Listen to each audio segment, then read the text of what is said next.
Boker Tov. Today's Daf Yomi is Kesubos Daf Hamates, Kesubos 39. We're going to start on the bottom of Ches Hamabeis, on the bottom of 38b, 6 lines from the bottom, where Abaye raises the following question. Amar Abaye says, Abaye, Ba Aleha Umesa Pater. Let's say he assaults her. Let's say the man assaults the girl and then she dies, not as a result of his assault, but she dies prior to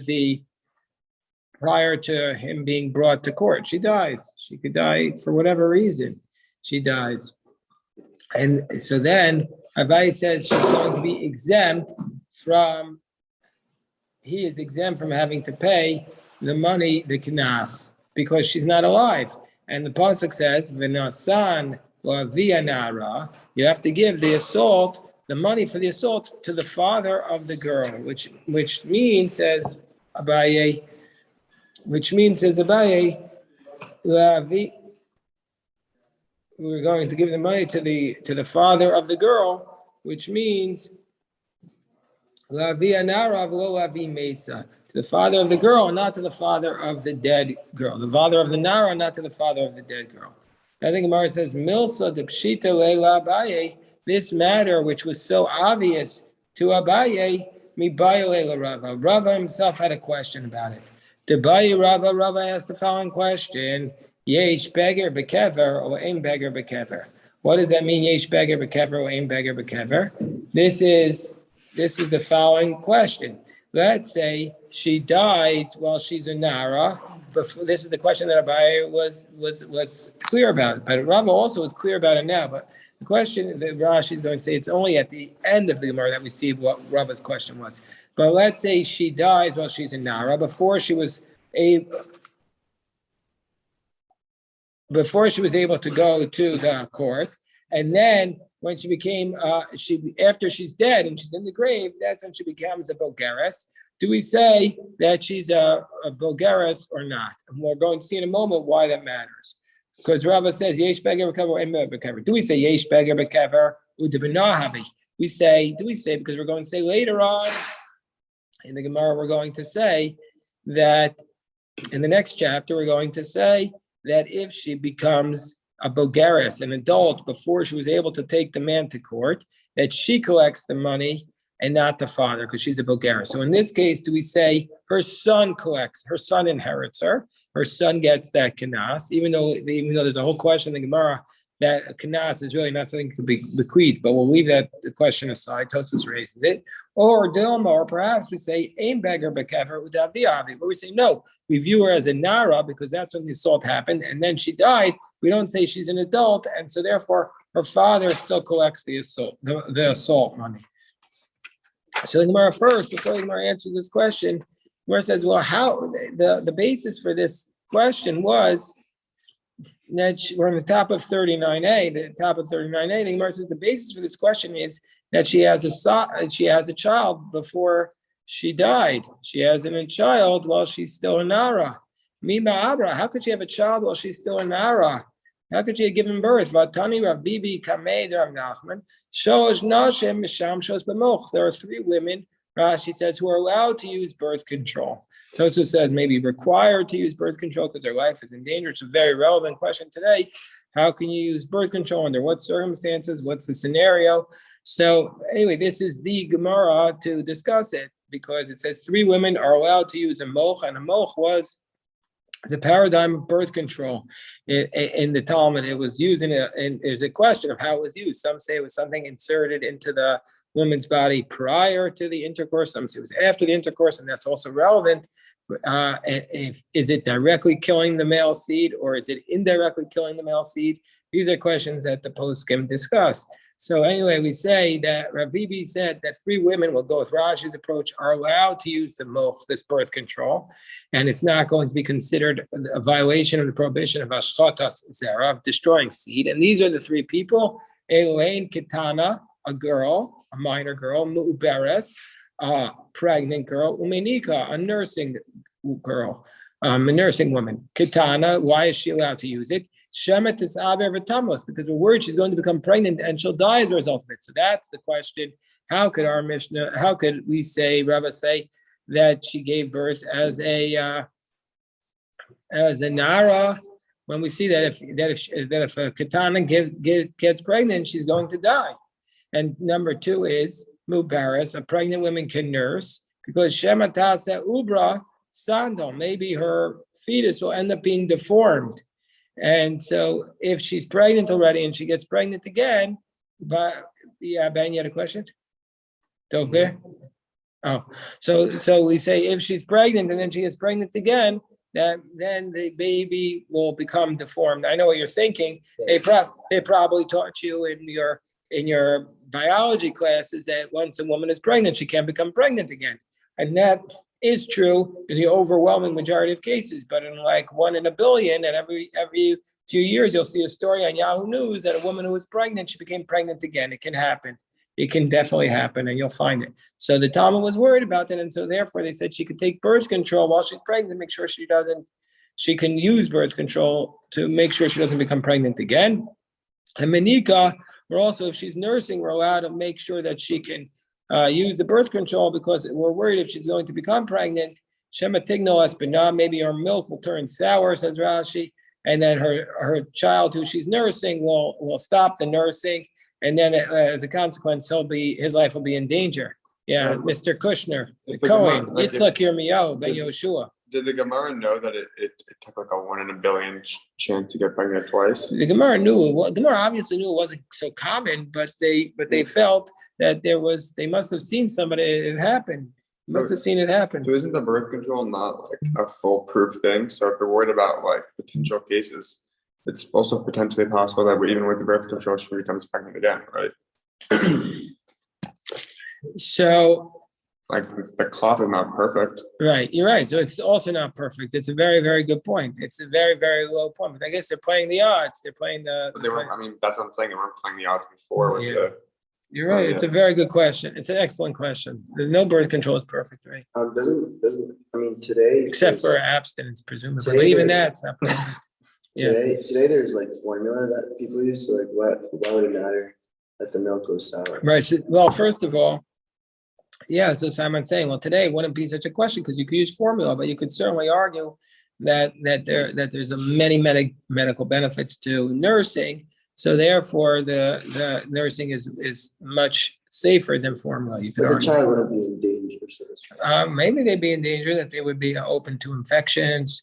But anyway, this isn't the time of the Gemara, so we have to apply the changes today. Today, there are other reasons why you would say a woman needs to nurse. Now, needs to not become pregnant. Today, we have other reasons why we know. We used to Because have a lot of women I thought back then who would be nurses. Like wet nurses? Yeah, wet nurses. yeah, so why couldn't you just hire a wet nurse then? Exactly, you could hire a wet nurse.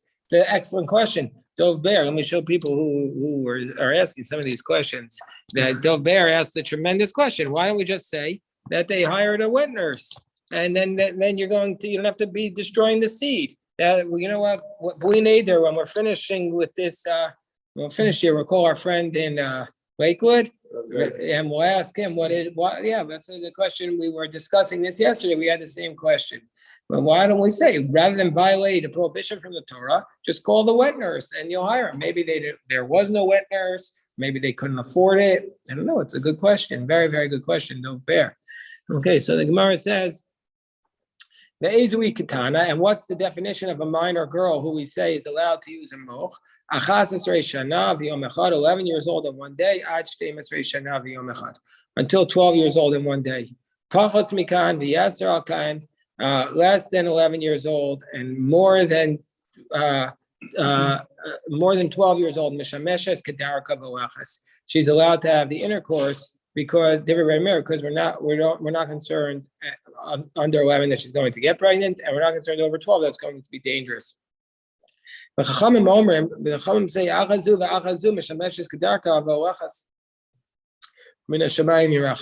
the Chachamim are of the position. Now, all these cases, she's allowed to have the intercourse because heaven will have mercy on her, because it states Shomer Pasayim Hashem. God watches over the fools, and since this is not considered exceedingly dangerous, it's okay to do it because God will protect you. And if you want to say, well, how is she pregnant here? She got pregnant as a Nara and she gave birth as a Nara from 12 to 12 and a half. You can't give birth in 6 months. And the time of the Naras is only 6 months. We say, okay, there's never less than 6 months, but the Naras could be more than 6 months. Shmuel says there's only 6 months. So okay, so this is the question that Rava asked, and that's when we said the mills of the Pshita Elabaye was a question for Rava. What did Rava ask? Yesh beggar bekever upakaav. Is there beggar in the kever? Does she become an adult and therefore the father loses his rights and he has no rights to make the claim? Or maybe the father doesn't lose his rights. Nothing to do with the son. We want to know if it expires upon her death. When she reaches 12 and a half, she loses the claim. The claim expires. So the Gemara says, Amar Mar Baravashi. So Mar Baravashi says, Mar Baravashi, he had the question as follows. Misa osa bagris o ein osa bagris. He asked the question as follows. When there's death, can it bring about bagris or not? Does the claim expire when they become 12 and a half or not? He formulates a little differently, but presumably it's the same question. So Gemara says, according to this, we don't have an answer. By Minei. So therefore, you'd have to be strict. You wouldn't be allowed to collect the money from him. By Minei Rava mi Abai. So Rava now asks different questions Abai. Ba'alav in this arsa mahu. So let's say he assaulted her, and now she became. You had a question, really? So let's say he assaulted her, and now she became pregnant. Ba'alav in this not pregnant. She became betrothed. So in order for the Nara fine to apply, she can't be betrothed. Now she's betrothed. So do we say under these betrothed to him? What? Betrothed She become to somebody else. But you can't be betrothed. You're a woman who's not betrothed. If she's betrothed, it's not doesn't apply because then it's adultery. She gets put to death. He gets put to death, and there's no fine there. So the just engaged now, right? Yeah, it's not like nowadays an engagement. There was a formal engagement called erusin. So let's say he was engaged to her. Ma, what's the case there? So Abai says it doesn't say that you give to the father of the girl asher lo arusa.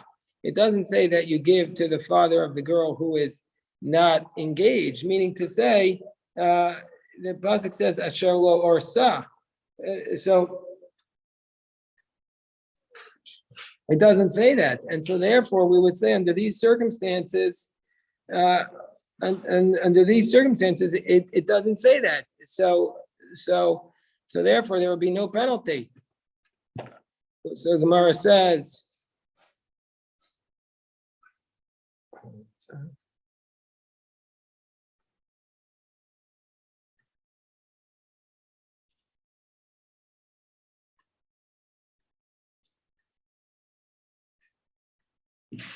So we see that it doesn't say that. So therefore, even if she became engaged afterwards, there would be a penalty. So Gemara says, according to your logic,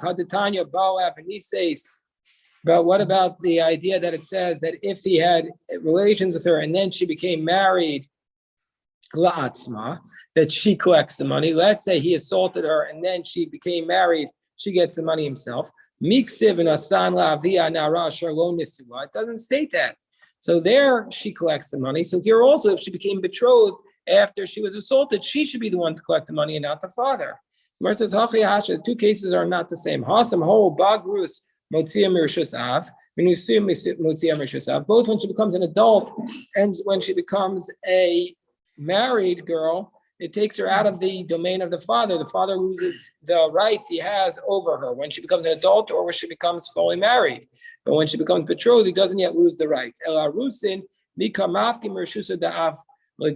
When she's betrothed, she doesn't lose, her father doesn't lose completely his authority over her, because it states the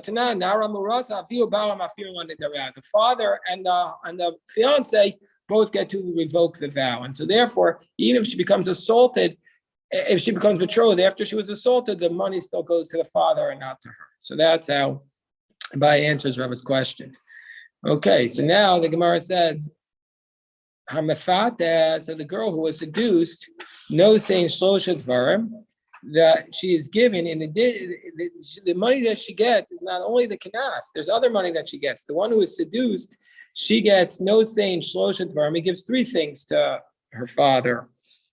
Va'ones, and the girl who's assaulted, Arba, he has to give four. Hamafata, the one who's seduced, no saying Boshes, he has to give the penalty for humiliation. He's humiliated her. I have a quick question. What's the exact difference between a seducer? Hold on one second. Hold on one second. Hold on one second.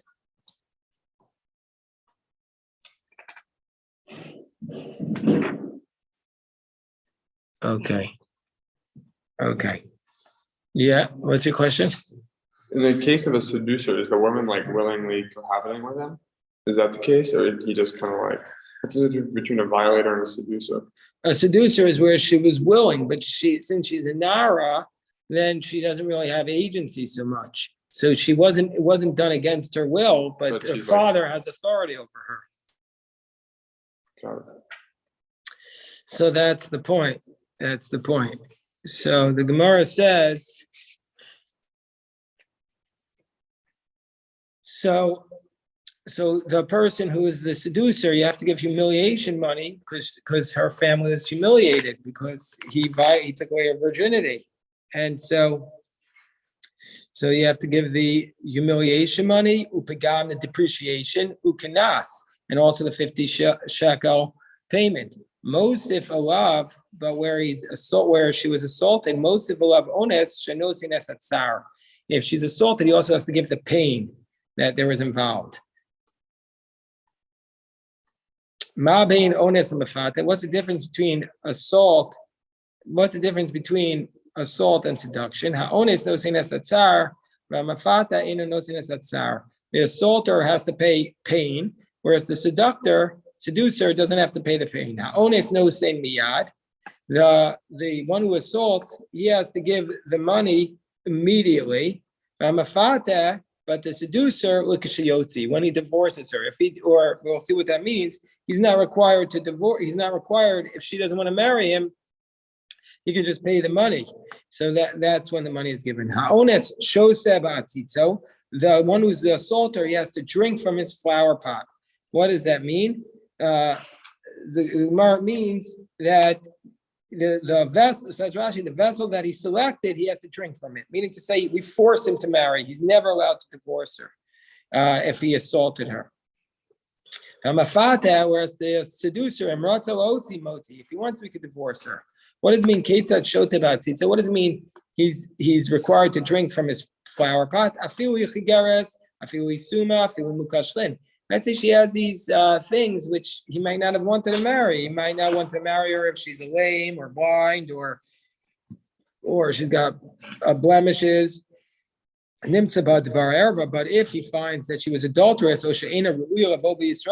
or that he's not allowed to marry her because it's a prohibition. Why? What's the prohibition? That she was a mamzeres, for example. You're not allowed to marry her. Then he's not allowed to remain married to her because it states she will be for him as a wife.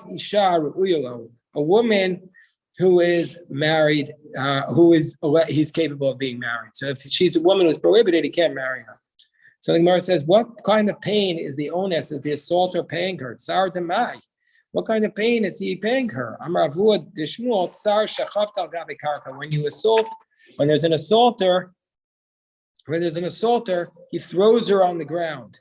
So therefore, that's the pain he has to pay her. So Maskefla Rabbi Zera, so Rabbi Zera challenges, well, if that's the case, so let's say the assaulter throws her on a silk bed. Would you say he's exempt? Would you say, yeah, he's exempt? But Rabbi Shimon Yehuda Omer, Rabbi Shimon, Ones Eino Mishayim Esatzar, Limnei. We learned in the Brisa, Rabbi Shimon ben Yehuda said in the name of Rabbi Shimon, Ones, that in the case of, when somebody assaults the Nara, he does not pay the pain. Mimnei shesofo it start tachas bawa. So according to Rabbi Shimon ben Yehuda, in the name of Rabbi Shimon, he says the one who assaults her doesn't. He says there's no pain there because in the end she's going to get that pain anyway. But so clearly it can't be talking about a case where you threw her down On the ground. because the husband wouldn't be doing that to her. So you wouldn't say that that's what we're talking about. That that's a type of pain. Amro lo, and they said to him, "Eno doma nevelas ba'onos and nevelas b'ratzon." They said you can't compare somebody who the intercourse happens willingly to somebody who would happen against her will. That clearly there's more pain involved when it happens against her will. So clearly we're not talking about the pain of being thrown on the ground. We're talking about the pain of the intercourse the first time it happens. Yes, Dov Bear. Well, hold on, I'm going to focus on Dov Bear so you could see his question. Yes. Talking about like the emotional pain. The emotional pain, no,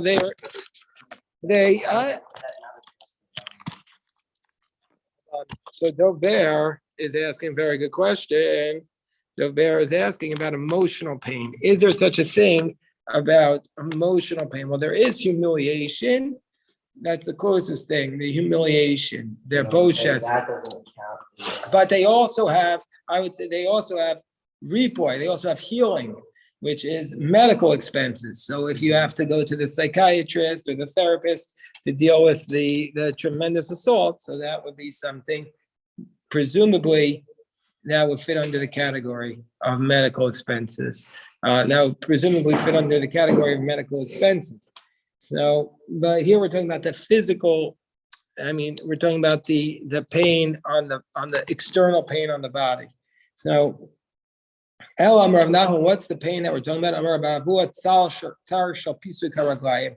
The pain of, we're talking about the action when one begins the intercourse, that he causes pain to her by forcing her legs to be open, and that's going to be considered a painful action.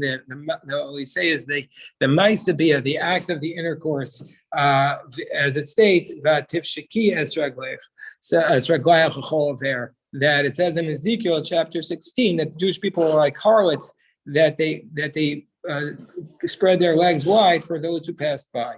So if that's the case, that was the pain that he has to pay to her. The Gemara says, "Mafuta nami." Well, what about the mafuta? There's also that pain with the seduction of the intercourse. So the Gemara says, "Amar Nachman, Amar Bavua." No, he says as follows. He says, "Mashal the mafuta ma'adam ardom." What's the case? What's the parable of the mafuta, the seducer? What's it like? Adam shamar chavero karashareya and shali pater. He says it's like somebody who says to a person, "Tear my silk garment, and then you'll be exempt," because she's basically saying, "I want you to do this with me," and so therefore he can't have to pay the pain under those circumstances. So the Gemara says, "Oh, I'm a Rav Nachman." Well, if that's so, the Gemara says, "I don't understand that." Shali, what do you mean? How does she have the right to say to do this to me, and then I'll exempt you? It's not her money. The assault goes to the father. The money goes to the father.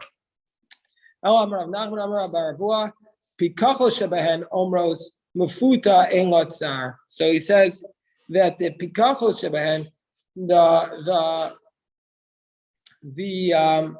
the smart ones amongst them, the wise women amongst them, they say that the one who was seduced, she doesn't have any pain, and so therefore, if she was seduced, she doesn't have the pain of the legs, and so therefore he doesn't have to pay the pain.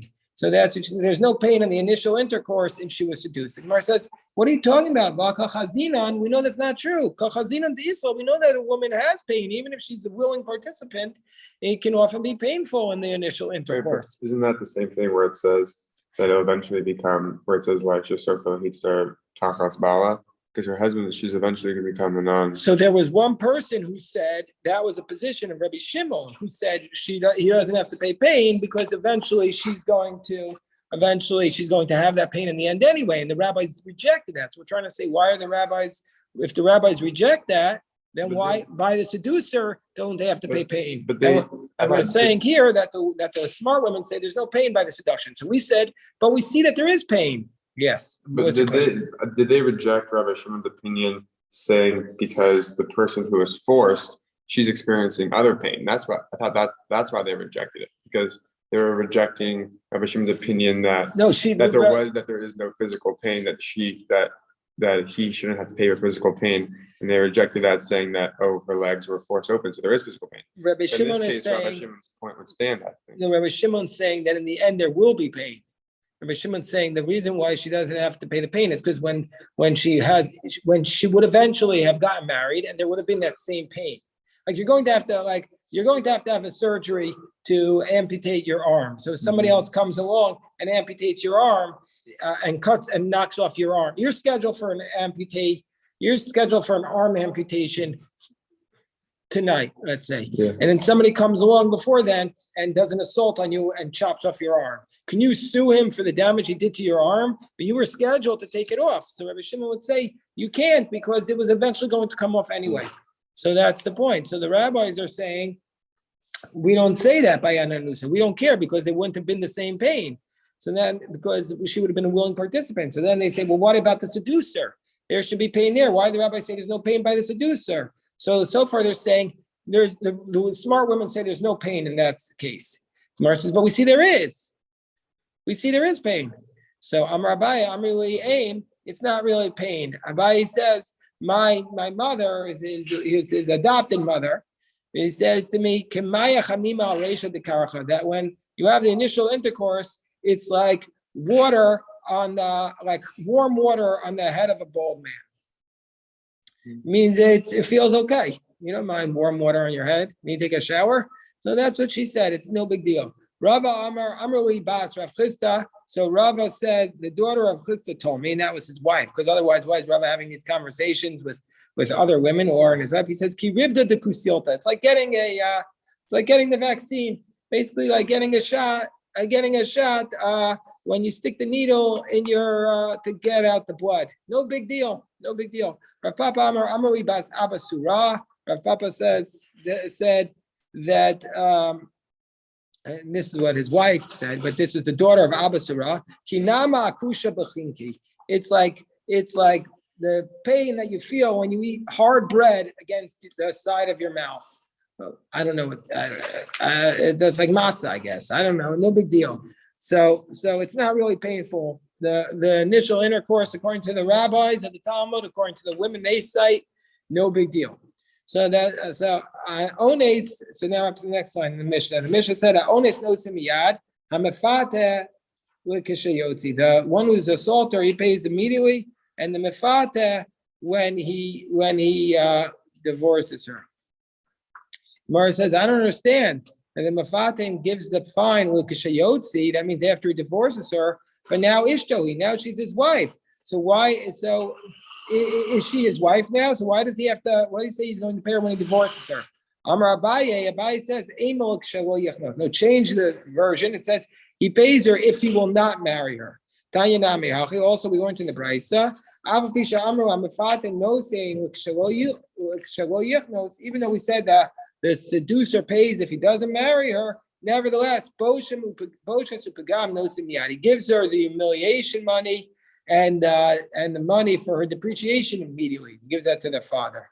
Mara says, the Bryce continues, whether he was a seducer or an assaulter, she can reject the marriage, and also her father can reject it. I understand why if she was seduced, she can reject it. I understand why she can reject, because it says if her father will reject, how do I know she can also reject it? Because it states Yemain, the extra word Yemain means the komakom, also she. But if it's an assault, I understand that she can reject it. And siya means midaita, she has to accept. And how do we know that the father can reject the assaulter from wanting to marry her? We can't say, oh, he forced himself upon her, and now he's even though the father doesn't want it. Before he could have rejected her, but now even though the father doesn't want her to marry him, he can't reject the assaulter from marrying his daughter. So that's what Abai says, that the sinner can't benefit. Rava says kavachomer. Rava says it's a logical argument. Just like the seducer, he only violated what the father wanted, not what the daughter wanted. Then we say both the father can reject it and she can reject it. The assaulter who violated the will of the girl and her father, well, for sure the father can reject it. Rava doesn't like what Abai says that we don't want the chotet to benefit. Given the kamashalim, 1 second over there. Given the kamashalim knas lav chotet nisker. In the end, he's paying, so we don't say his sinner is benefiting. And Abai lomer karava. Abai does not say like Rava because we say Abai doesn't say like Rava because mefata di'iu mati ma'akev avia nami mati ma'akev. Honest di'iu lo mati ma'akev avia nami lo mati ma'akev. Abai doesn't say like Rava because this is a seducer, because he himself, the seducer himself, can reject the marriage. Therefore, we say the father can reject it. But the ones where he can't reject it, the father also can reject it. We just do this. Braisa Tanya Idach. Tanya Idach Av Pisha Amar Ones No Semiyad Kishiyotzi Hu Ein La Lavkum. So even though we say the assaulter, you give him the money immediately, nevertheless, if he kicks her out of the house, he doesn't get anything. So the Gemara asks, Kishiyotzi Mi Mati Mapikle. He can't divorce her. Ema Kishatetzehi. If she wants to leave the marriage, Ein La Lavkum. He doesn't have to pay anything if she wants to leave at that point once they married. We'll see what that means. The Gemara is going to continue with that brisa, but we'll pick that up. But first, Dover has a question. Yes, Dover. Yeah. Do all these halachot about someone, a seducer, like